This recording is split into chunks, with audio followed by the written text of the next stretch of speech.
M'dzina la Atate ndi la Mwana ndi la Mzimu Woyera. Amen. Tikulandireni Lamulungu Lakanjedza. Mawu oyamba akuchokera m'buku la mneneri Yesaya. Yesaya mutu 50 ndi 4 kulekeza 7. Mawu achiwiri akuchokera mkalata ya Paulo Woyera yolembera Afilipi mutu 2 ndi 6 kulekeza 11. Mawu amuthenga wathu akuchokera muthenga wa Mateyu mutu wa 21 ndi 1 kulekera 11. Amene akutiwerengera mthenga wabwino komanso kutigawira mawu ndi Reverend Father Luke Anatole Welemu, achipani cha Komboni Missionaries, kuchokera ku Rirangwe Parish mu Archdiocese ya Blantyre. Tikukupemphani kuti tikhalire limodzi panopa tiyankhuleni Ambuye.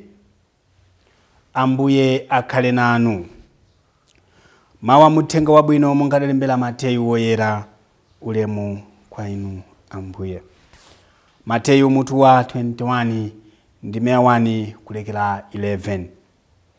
Pamene ophunzira adayandikira ku Yerusalemu, adafika ku Betefage ku phiri la Olivi. Tsono Yesu adatuma ophunzira awiri nawawuza kuti, pitani m'mudzi muli kuonawo, mukangolowamo mukapeza bulu ali chimangire ndi mwana wake ali naye pamodzi, mukawamasule ndi kubwera nawo kuno. Wina akakufunsani kanthu, inu mukati, Ambuye ali nawo ntchito, koma adzawabwezeretsanso pompano posachedwa. Zimenezi zidatero kuti zichitikedi zija zomwe mneneri adanena kuti, uzani mzinda wa Ziyoni kuti, ona mfumu yako ili kudza kwa iwe, njofatsa ndipo yakwera pa bulu, mwana wa bulu tsono. Tsono ophunzira aja adapitadi nachita monga momwe Yesu adawalamulira. Adabwera ndi bulu uja ndi mwana wake, nayala zovala zawo pansana pa buluyo, ndipo Yesu adakwerapo. Anthu ambirimbiri adayala zovala zawo mu msewu, ndipo ena adakadula nthambi za mitengo ndi kuziyalika mu msewumo. Anthu ambiri amene anali patsogolo ndiponso amene anali mbuyo adayamba kufuwula kuti, lemekezani mwana wa Davide, ngodala amene ali mkudza m'dzina la Ambuye, lemekezani Mulungu, inu akumwambamwamba. Pamene Yesu adalowa mu Yerusalemu, mzinda wonse udatekeseka, ndipo anthu anali kufunsa kuti, kodi ndani ameneyu?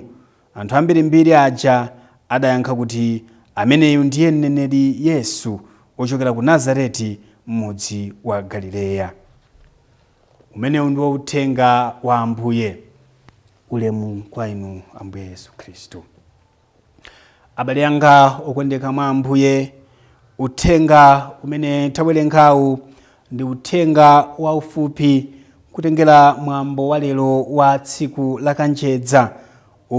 Ndi uthenga umene ansembe onse akuyenera kuwerenga atangodalitsa nthambi za kanjedza ndipo asanayambe kuchita ndipiti.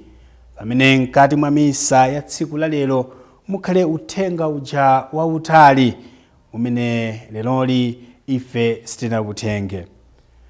Nyengo imeneyi ya Lenti ikufika pake penipeni pamene tikupanga uthenga wa kanjedza umenewu. Lero tikuyamba Mulungu Woyera, pamene timayamba Holy Week ndi Lamulungu Lakanjedza, the Passion Sunday. Tiona zovala za nsembe ya misa komanso zapaguwa zovala za red, kusonyeza kuti Ambuye Yesu akukhetsa magazi yake pa mtanda. Ambuye Yesu inde motsogozedwa ndi upo uja wa Yudasi, amene ndithu adagwiritsitsa maganizo ake kuti apachike Ambuye Yesu pa mtanda, adawatenga maganizo ake mpaka pa mapeto. Munyengo imeneyi komanso tikamamva uthenga umenewu ndi pamene anthu ambiri amafunsafunso lakuti, kodi Yudasi adalakwitsa kupachika Ambuye Yesu?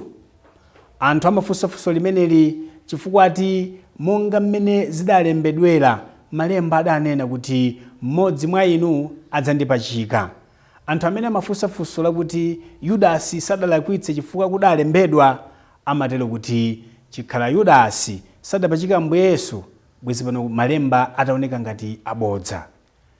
Ife tikufuna tiyankhe funso limeneli kuti kaya kudalembedwa kaya sikudalembedwe, koma Yudasi adalakwitsa popereka mwana wa munthu, chifukwa Ambuye Yesu mkatikati mwa uthenga wa lero alankhula mawu kuti amene adapereka mwana wa munthu ali ndi tsoka lalikulu, ndipo zikadachita bwino akadapanda kubadwa. Awa adali mawu amphamvu, adali mawu omutemberera Yudasi, adali mawu omuwuza Yudasi kuti ngati wamanga kuti uchite choyipa, ndi bwino choyipacho uchimasule, ndi bwino choyipacho usakwaniritse iweyo.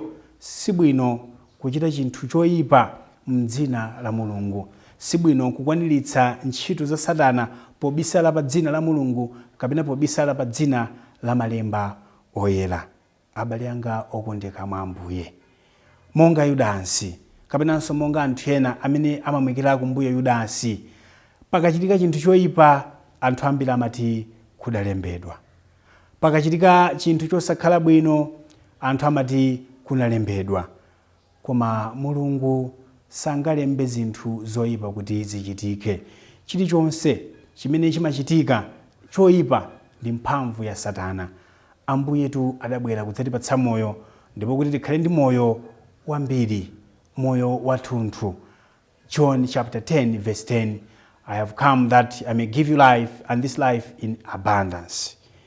Kodi pamene ife timachita choyipa nkumadzibakira ndi mawu akuti mwina kunalembedwa zimenera kuti zitero, timalingalira za mawu a Ambuye Yesu amene adati kunali bwino kuti munthu ameneyo akanapanda kubadwa ali ndi tsoka, munthu amene amakwaniritsa zoyipa pozembera, pobisalira mu dzina la chipembedzo, kuchita ntchito za mdima pozembera dzina la Mulungu, kuchita ntchito zoyipa, kwapasa ena mavuto pobisalira pa dzina la Mulungu.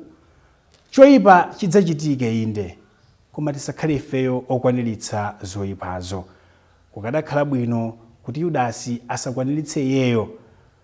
Pamene timavomereza kuti eya ndimene zimenera kukhalira kudalembedwa, kumakhala kumpatsa mphamvu Satana kuti Satana munandinyengerera, mwandiwinadi ndipo ndakwaniritsa ntchito zanu. Ife si anthu amene tikuyenera kumagonjera Satana kapena kumagonjera ntchito za undima. Tikhale anthu amene tizikwaniritsa kuchita kufuna kwa Mulungu, chifukwa palibe pamene Mulungu adalembako mu buku loyera mu Bible kuti mudzakwaniritsa choyipa talemba apa vesi yakuti palibe pamene panalembedwa. Koma Mulungu adalemba mawu kupyolera mwa anthu amene adadzazidwa ndi Mzimu Woyera kuti alembe mawu a Mulungu kuti be holy for me my God is holy, be holy for your God is holy. Mukhale woyera pakuti Mulungu wanu ndi woyera. Izi timaziona komanso kuzipeza m'buku la Leviticus, komanso muthenga wabwino monga adalembera Mateyu Woyera ndi mauthenga ena. Ambuye Yesu amatiyitana kuti tikhale anthu olungama pakuti Ambuye Yesu nawo ndi olungama.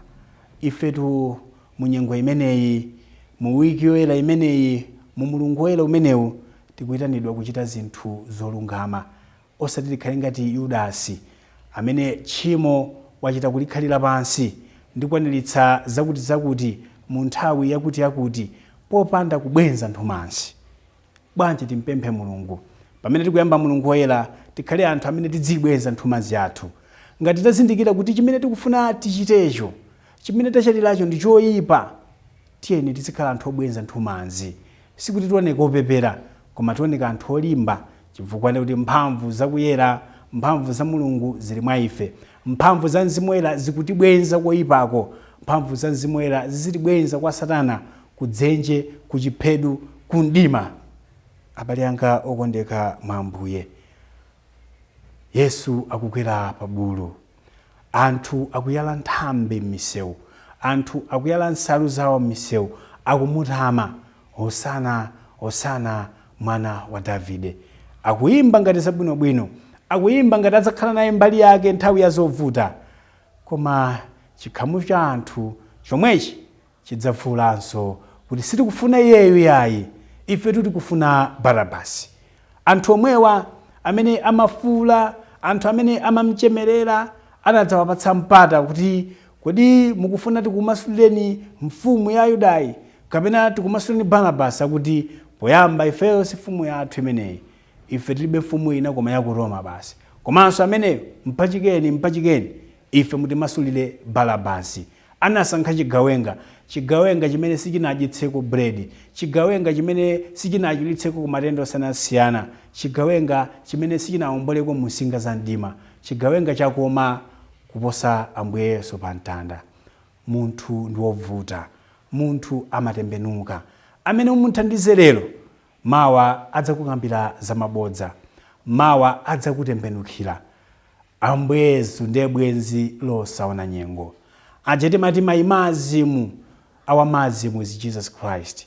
Ajeti mati my band of joy, our band of joy should be Jesus Christ, who doesn't change. Anthu amasintha monga nyengo zimasinthira, anthu amatembenuka monga dziko lapansi limatembenuka, koma Ambuye Yesu samatembenuka. Ambuye Yesu amakhala omwewo. Pa mtanda paja akadafuna atembenuke, adakawatsira nkhondo, koma adadzanena pemphero lokoma kwambiri: Atate, inu mwakhululukira onsewo, chifukwa zimene akuchita sadziwa kuti nzoyipa.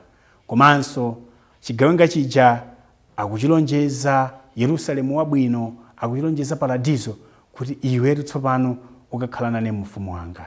Ambuye Yesu jawo mchikondi, Ambuye Yesu wawo ndi mtendere, Ambuye Yesu inde wawo ndi upangiri wakuti pasapezeke ndi mmodzi yemwe ukatayika, pakuti itu anali naye mwana mmodzi yekha Mulungu, koma sadatimane, adatitumizira kuti abwere pa dziko lino lapansi kuti aliyense wokhulupirira iye asatayike, koma akhale ndi moyo watsopano.